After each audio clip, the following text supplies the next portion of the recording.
Hello guys, আশা কৰো আপোনালোক সকলোৱে ভালে আছে। যি কি নহওক আজি আৰু এটা বিশেষ ভিডিঅ' লৈ আহিলো আপোনালোকৰ বাবে। হেয়া হল মানে কেনেকৈ মানে ডিলেড বাৰ্থ সাৰ্টিফিকেটখন মানে পলম হোৱা জন্ম পঞ্জীয়ন কেনেকৈ আবেদন কৰিব পাৰি ষ্টেপ বাই ষ্টেপ আপোনালোকক দেখুৱাবলৈ গৈ আছো। দুটা ষ্টেপত দুটা সিস্টেমত দেখাবলৈ গৈ আছো কেনেকৈ এপ্লাই কৰিব পাৰো। এটা হল অসম মানে ই ডিস্ট্ৰিক্ট পৰ্টেলৰ পৰা আৰু এটা সেৱা সেতু পৰ্টেল। তো আপোনালোক যদি মোৰ চেনেলটোলৈ ফাৰ্ষ্ট টাইম আহিছে তেতিয়াহ'লে সাবস্ক্ৰাইব কৰি কাষত থকা ঘণ্টিটো বজাই দিব। তো লেটস গো ষ্টাৰ্ট। ইয়াৰ কাৰণে ফাৰ্ষ্ট টাইম আপোনালোকে কি কৰিব, এনে কি হয় চাওক, ব্ৰাউজাৰ আছে গুগল আৰু ক্ৰম ব্ৰাউজাৰ। তো এইটো মানে ফায়াৰফক্স যি আছে ফায়াৰফক্সতে বেষ্ট হয়। ফায়াৰফক্স খুলি ল'ব আপোনালোকে, আসাম গভ বুলি মাৰি দিব।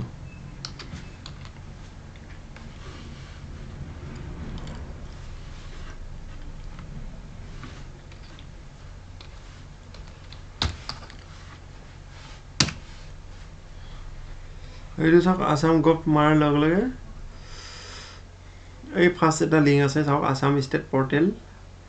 এইটো এই তললৈ আহিব, এই ডিস্ট্ৰিক্ট পৰ্টেল এটা আছে, তললৈ স্ক্ৰল কৰি আহিব। এইটো সেৱা সেতু আছে, ইয়াৰ পৰা কৰিব পাৰে। ঠিক আছে, এনে স্ক্ৰল কৰি আহিব, আহি পেলাই এইটো চাওক এমট্ৰন ই ডিস্ট্ৰিক্ট আছে, এইটো home government of Assam India. এইটো পেজত আপোনালোকে এইটো যিটো ফাৰ্ষ্ট লিংক আছে তাতে ক্লিক কৰিব। ক্লিক কৰাৰ লগে লগে চাওক নেক্সট এটা পেজ আহিব, এনেকৈ warning potential security risk ahead বুলি আছে। এইটো কি কৰিব আপুনি এডভান্স অপশ্যনটোত ক্লিক কৰি দিব। ক্লিক কৰি দিয়াৰ লগে লগে চাওক তললৈ আৰু এটা অপশ্যন আহি গ'ল, accept the risk and continue. এইটোলৈ ক্লিক কৰিব। ক্লিক কৰাৰ লগে লগে চাওক এইটো যিটো হোম পেজ ই ডিস্ট্ৰিক্টৰ গভৰ্ণমেণ্ট অফ আসাম সেইটো খুলি আহিল। ইয়াৰ পৰা আপোনালোকে চাওক অনলাইন ছাৰ্ভিচ আছে যে ডাউনলোড, ইয়াৰ পৰা ফৰ্মত ডাউনলোড কৰি ল'ব পাৰিব। তো এইটো চাওক মই ফৰ্মখন ডাউনলোড কৰি ল'ম বাৰ্থৰ কাৰণে। ডিলেট এইটো চাওক permission for delete birth registration, permission for delete death registration. তো এইটো ডাউনলোড কৰি লৈছোঁ অলৰেডি।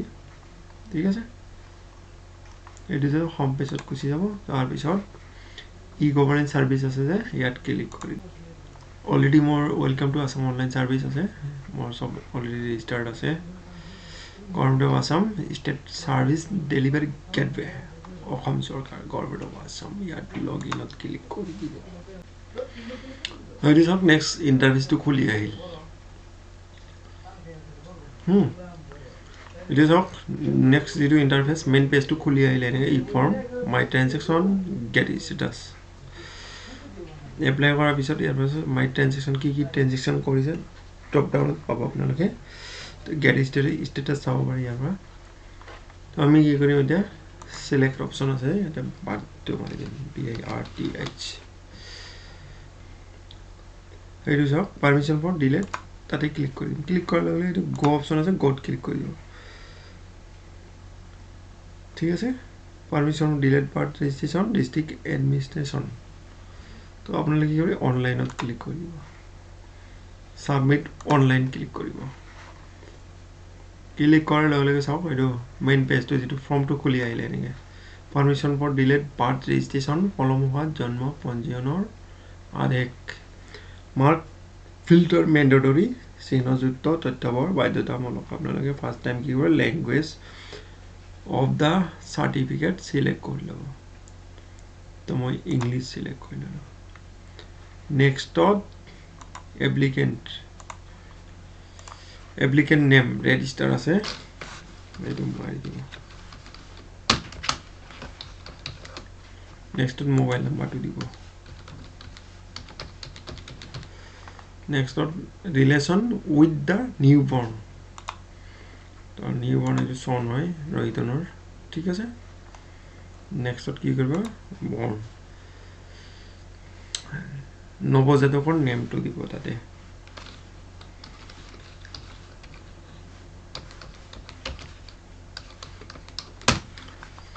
জন্ম তাৰিখটো দিব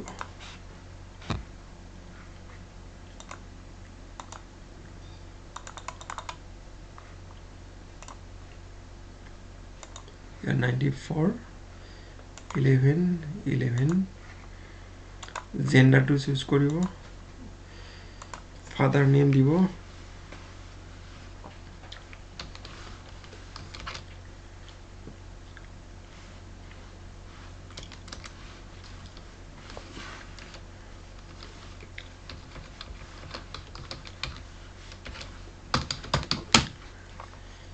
mother name to দিব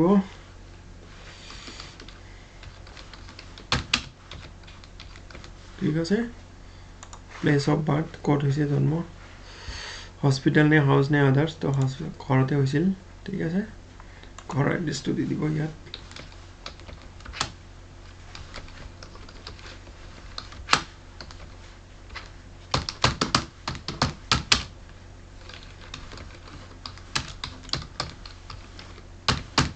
Sriram. Next up, problem হোৱাৰ reason for being late. problem হোৱাৰ কাৰণ ignorance দি দিব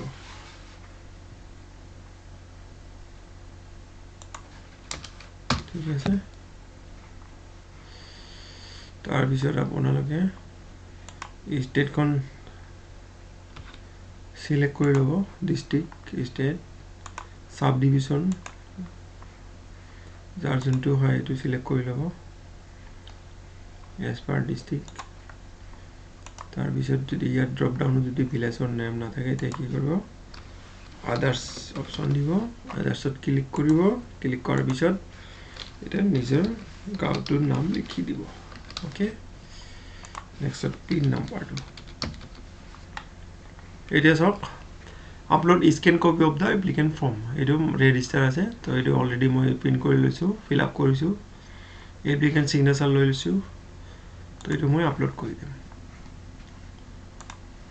ঠিক আছে এপ্লিকেশন ফৰ্ম নেক্সট কি কৈছে register hospital gov public private certificate regarding birth or age মানে আপোনালোকৰ যেটো বাৰ্থৰ যে ফৰ্ম থাকে এই ফৰ্মটো প্লাস আৰু এটা ফৰ্ম পায় ফৰ্ম নম্বৰ 10 এইটো আপোনাৰ কি কয় নন এভেইলেবিলিটি সাৰ্টিফিকেট বুলি কয় হা সে ৰুল 13 ফৰ্ম 10 এইটো এই দুটা ফৰ্ম কি কৰিব আপোনালোকে ফিল আপ কৰি প্লাই আপোনালোকৰ যেটো জয়েন্ট ডাইৰেক্টৰ অফিস থাকে যে লোকেল তাতে যাব হস্পিটালত গৈ প্লাই তো সিগনেচাৰ আনি প্লাই এই দুটা ফৰ্ম ইয়াত অলৰেডি মই লৈ আহিছো তো ইয়াত মই আপলোড কৰি দিম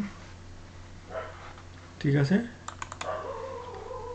এইটো বাৰ্থ সাৰ্টিফিকেট মানে birth certificate application form plus form 10 two এইটো নন এভেইলেবিলিটি ঠিক আছে দুটা ডক্টৰ জয়েন্ট ডাইৰেক্টৰ সিগনেচাৰ আনি পেলাই আপলোড কৰি দিব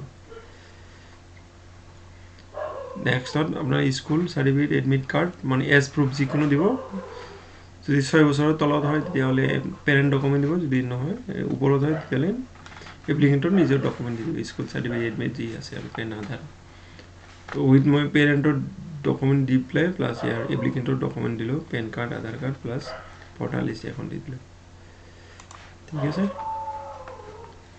তো এজ প্ৰুফটো মই কৰি দিলো এইটো সব পেনটো দিলো আধাৰ কাৰ্ড দিলো ভোটাৰ লিষ্টখন নেক্সটত এফিডেভিট শপতনামাখন দিম এইটো অলৰেডি হৈছে বনোৱা হৈছে তো এফিডেভিটখন দি দিলো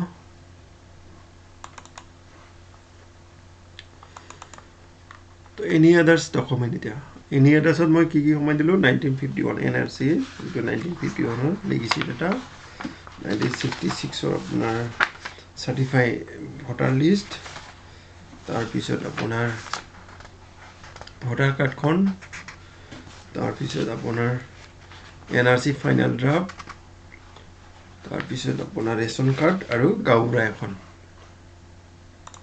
দি দিলো এনেকে আপলোড কৰি আদাৰ্স ডকুমেন্ট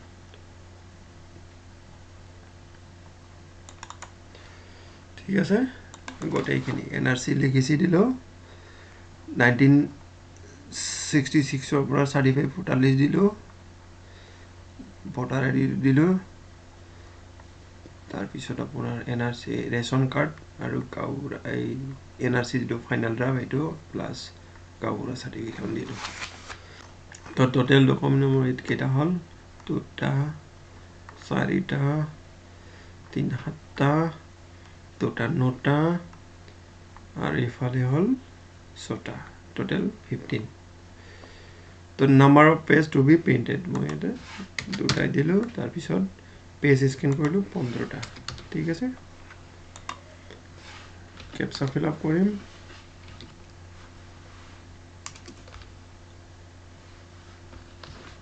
নেক্সটত সাবমিট মাৰিম are you sure you want to submit the form yes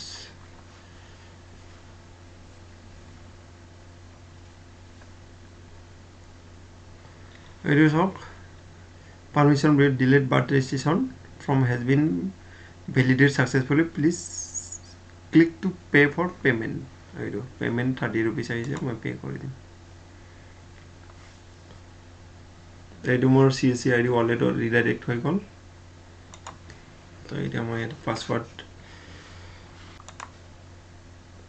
এইটো wallet pin কৰিম মাৰি দিম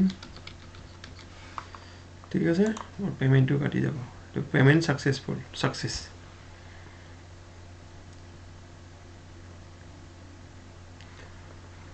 এইটো সব অসম চৰকাৰৰ যিটো government of Assam Chirang district acknowledgement খন ৰিসিভ খন পাই গলো ঠিক আছে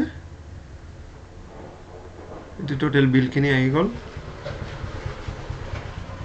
এইটো কিমান দিন উইদিন 7 ওয়ার্কিং ডেজ ফ্রম 7 দিনৰ ভিতৰত আমি এইটো পাম এইটো ফৰ্ম কি হয় ৰিজেক্ট নহয় কেতিয়াও যদি ডকুমেন্ট কোনো কিবা ভুল থাকে এইটো ৰিভাৰ্ট কৰে এই ডকুমেন্টটো আকৌ তুলি দিলে কি হয় এপ্লিকেশনটো এপ্ৰুভ হৈ যায় এইটো হল ই ডিস্ট্ৰিক্টৰ মানে এমট্ৰন যেটো ডিস্ট্ৰিক্ট আছে এইটো পৰা এইটো বা কৰিলে কি হয় এইটো 100% মানে এইটো অথৰাইজ হয় আৰু এটা আছে অপচন আপোনালোকে কি কৰিব এইটো অসম যেটো সেৱা সেতু বুলি যে এইটো সেৱা সেতু বুলি আছে যে ইয়াৰ পৰা আপোনালোকে কৰিব পাৰে ঠিক আছে এইটো সেৱা সেতু এইটোত গুছি যাব ইয়াৰ পৰা CSC লগইন কৰিব পাৰো এইটো সিটিজেন হিচাপে কৰিব পাৰো ঠিক আছে আপোনালোকে তললৈ যাব এনে হয় লগইন অপচন আছে লগইন অপচনটো এইটো ঠিক আছে এনেকৈ লগইন কৰি দিব এটা অপচন আছে ইয়াত চাওক এইটো এনেকৈ কৰিব পাৰো ঠিক আছে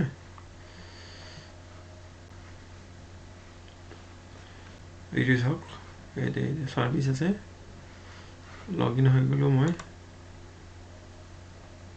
এইটো সার্ভিস আছে এইটো শর্ট এন্ড আছে এইটো 100 কৰি দি পেলাই এটা সাৰ্চ কৰি দিব বাৰ্ড বুলি এইটো চাওক এইটো permission for delete birth registration same ইয়াতো আছে এনেকৈ চাই দিও চাব পাৰে এইটো চাওক এইটো এপ্লাই কৰি দিব এনেকৈ